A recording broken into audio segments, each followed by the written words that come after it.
رفیق عاشق من، چرا سراغ اون که رفته رو داری بازم میگیری؟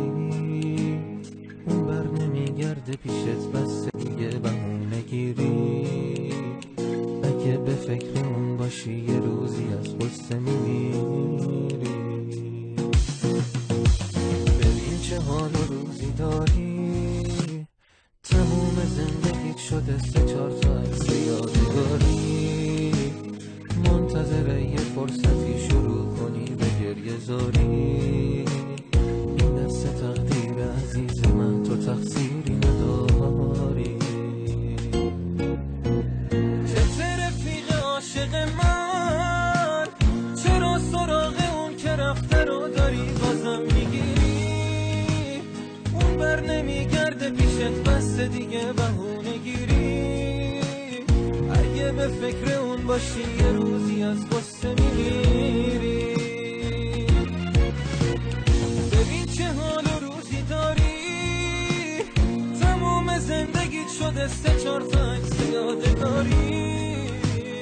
منتظر یه فرصتی شروع کنی به گریه زاری.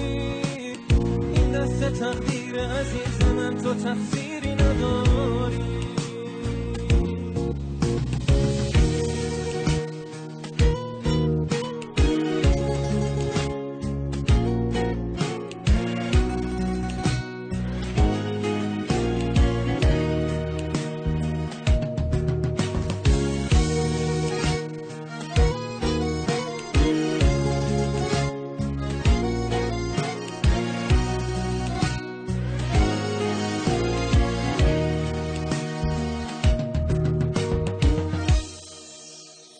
اونو فراموشش بکن، اون دیگه عشقتون نمیخواد.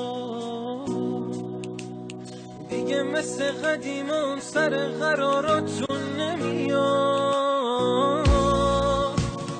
اون حالا با یکی دیگه نشسته و بهت میخنده. چشماشو رو به این همه گریه و زاریات میبنده. شروع به این همه گریه و زاریات میبنده.